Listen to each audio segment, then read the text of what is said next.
Let's think about some interest rate swaps. This is a great fun area, a very satisfying process. I love interest rate swaps. So in this video, we're going to do an overview of what interest rate swaps are. I'm going to show you how to calculate swaps, and then we'll think about some pros and cons in case you need to discuss them. So what are these interest rate swaps?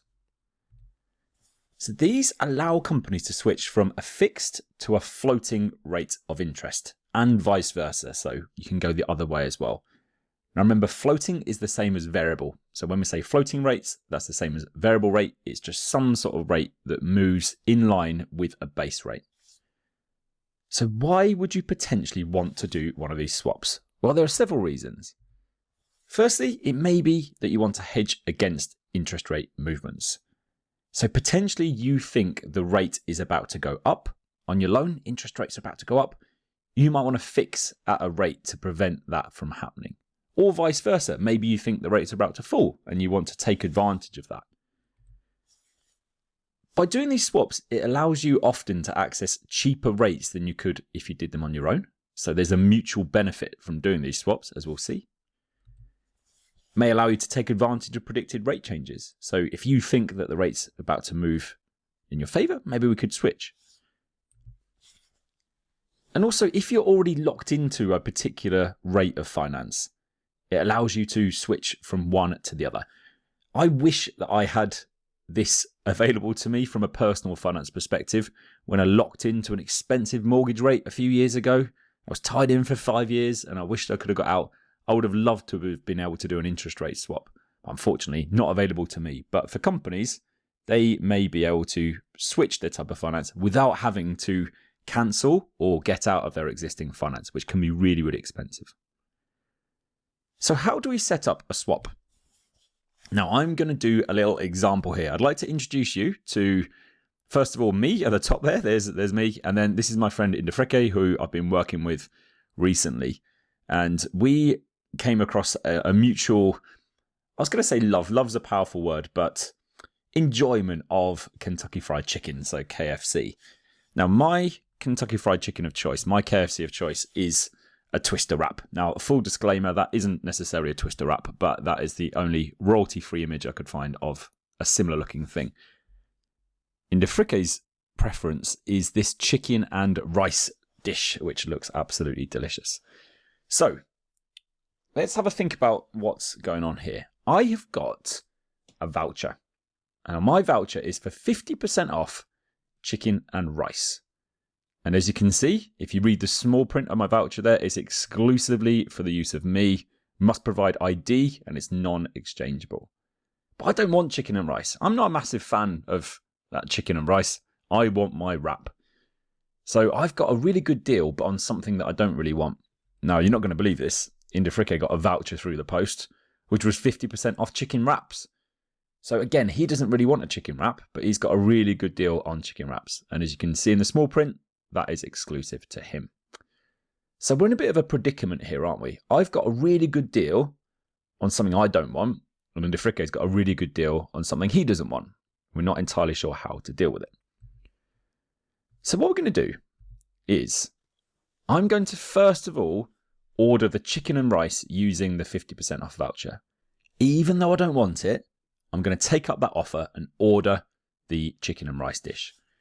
Indifrique is going to order the chicken wrap using the 50% off voucher. So we're both going out and getting the thing that we don't want because it means that we're going to get it cheaper. And now what we're going to do? You guessed it, we're going to swap. So we are going to swap afterwards, and then we both get what we wanted at a huge discount, which I'm sure you'll agree is an absolute result. So we're both happy. So that is the premise of these swaps. You've got a really good deal on something that you don't really want. So what we can do is we can find another company and then we can arrange that little swap so we both benefit. Hope you're hungry now, having seen all that. So now we're going to think about some interest rate swaps calculations. Now I love this 4-step method for calculating interest rate swaps. The first step is we're going to set up a rates table. Now we're going to set up a table with each company's preferred and non-preferred type of finance. which will either be fixed or floating, and then add them together.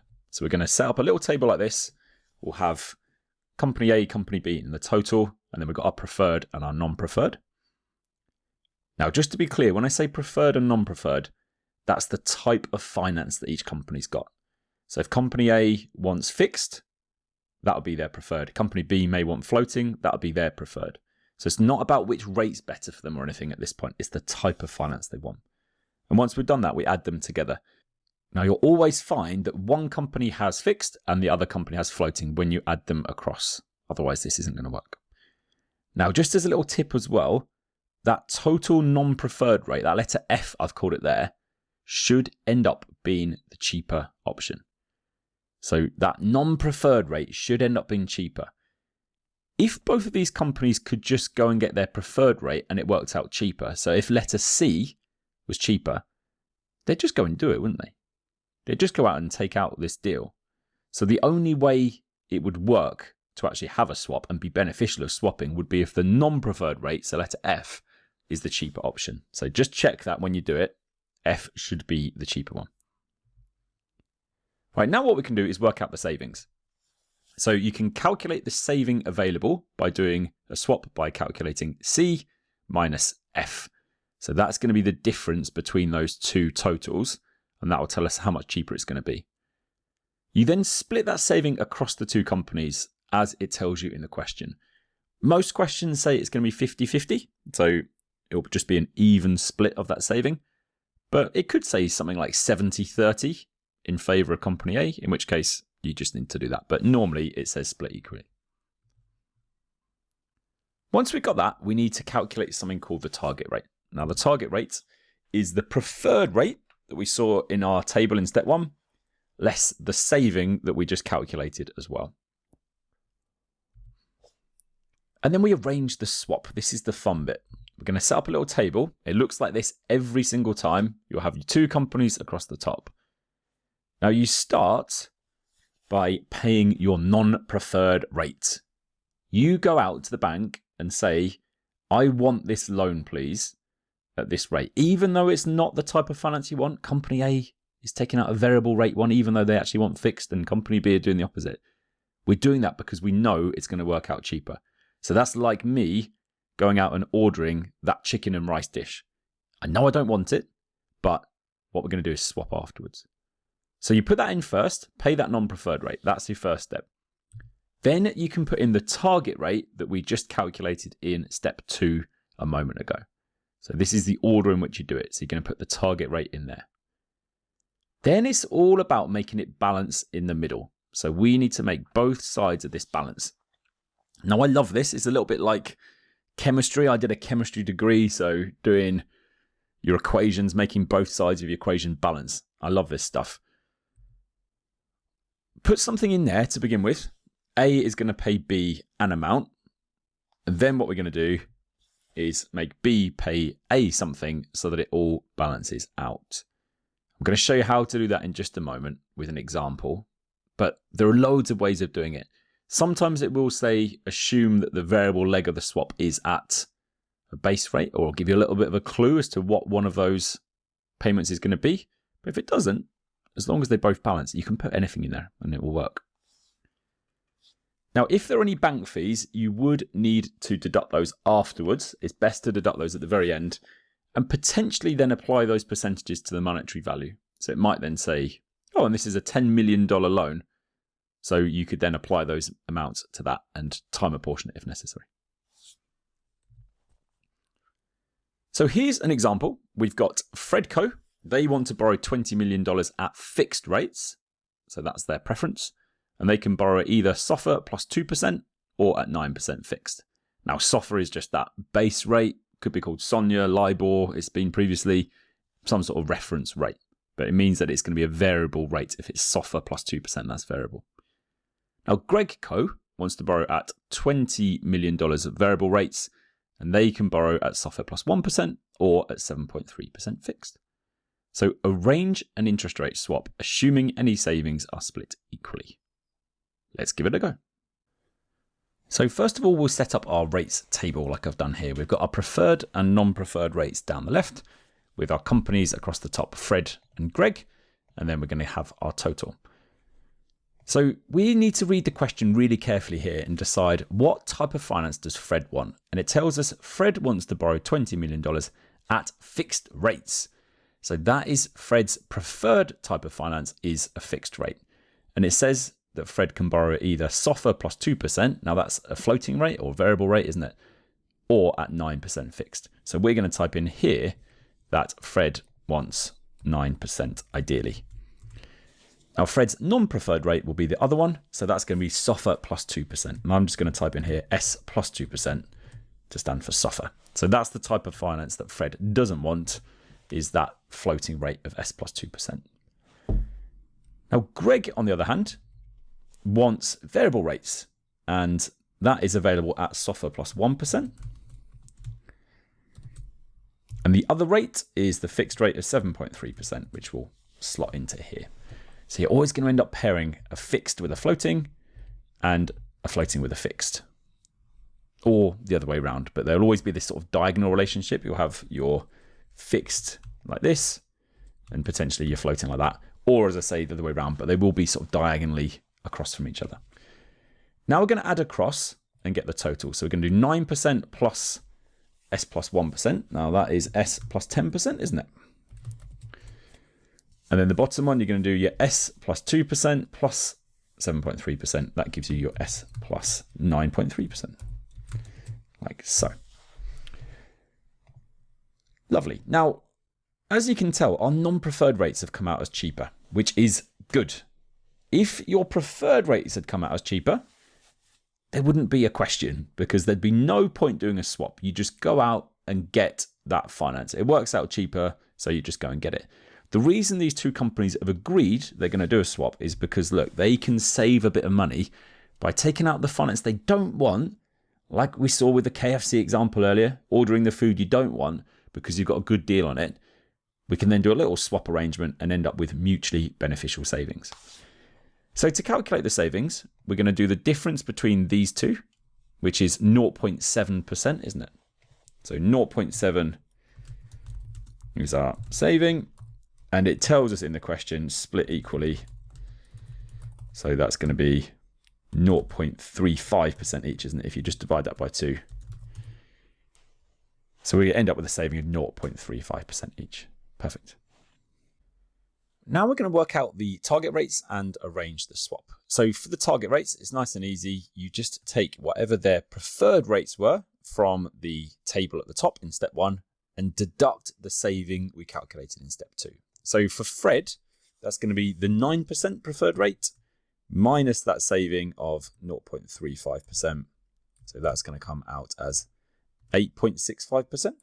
It's going to be Fred's target rate. And what that actually means is ultimately that's how much it's going to cost Fred. So that's going to be that 8.65%. And then for Greg, preferred rate was S plus 1%. So we'll do the S plus 1% minus that saving of 0.35% as well. So Greg ultimately is going to end up paying S plus 0.65%. Like so. So those are the target rates. We've taken the preferred rate that we worked out in step 1, and then we've just deducted the saving per company that we calculated in step 2. Now we need to arrange the swap. So we're going to begin by paying the non-preferred rate. Remember, that is us taking out the type of finance we don't want because it's going to be cheaper, like we saw with the KFC example earlier.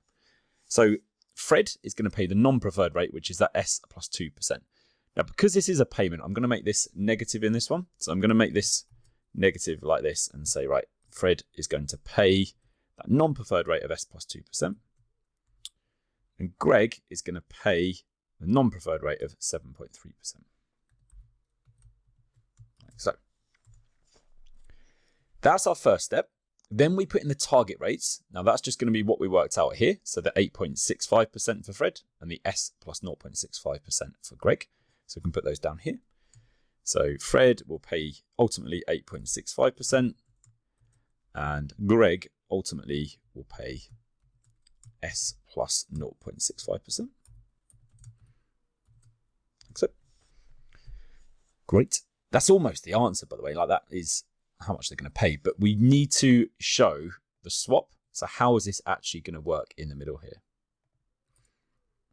Again, there are loads of ways of doing this, unless they specifically say one of the swaps is going to be this rate, in which case you go with it. What I like to do is actually just almost cancel out this amount. So what I'm going to do is I'm going to say Fred is going to pay Greg 7.3%. So F is paying G. So this will be a negative coming out of Fred. And what I'm going to do is just match this amount. So Fred pays 7.3% and Greg therefore receives 7.3%. And can you see now those two numbers are cancelled out, aren't they? So Greg is now almost back to 0. So okay, Greg is now on 0. So then what you can do is just copy this number and put it up here. So then we can just make that and put it in here. So the S plus 0.65%. And therefore Fred will receive that S plus 0.65%.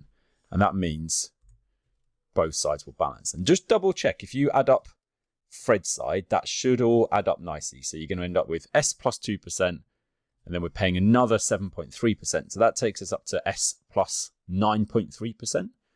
We then receive S, which therefore cancels it out. And then we also receive the 0.65%, which reduces it net down to 8.65%. Perfect. And then Greg, those two offset, and then we end up just paying the S plus 0.65%, which is what we needed. So that's one way of doing it. I'm a big fan of that. Just make essentially whatever that number is here, just the same as this. So these two cancel out, and then you can just copy that to there. That's a really nice way of doing these. Again, some questions will specify, make sure that Sonia or SOFA or some sort of reference rate is transferred from one company to the other, in which case do that, and then you just need to make them balance, but it's not too hard. Now remember, there weren't any bank fees in this question. If there had been, we would have then deducted them after the target rate. So you take those off, and you may even then have wanted to apply it to an amount like $10 million loan or something that we want to times it by. But in this question, we've done everything we need to. Great work. So let's think about some pros and cons of interest rate swaps. Firstly, they allow access to cheaper finance. As we just saw with Fred and Greg, by doing that, it means they get the type of finance they want, and also means they can save some money. It allows companies to switch to their preferred finance type. They may be in a rate that they don't want, and it allows them to switch to the other type. And also, it can be arranged for a very long time. These can go on for years and years and years. Whereas if you're just doing a traditional hedge, like futures contracts or using forwards, they're not going to last for that long. So this can be set up for a really long time. However, there is some counterparty default risk here. The party that you're swapping with may stop paying you or could go bust, in which case there's a risk we may not get that swap arrangement fully fulfilled. One party's always going to do better than the other here, isn't there? So they may swap into an adverse finance type. For example, you may switch to a variable rate and then interest go up.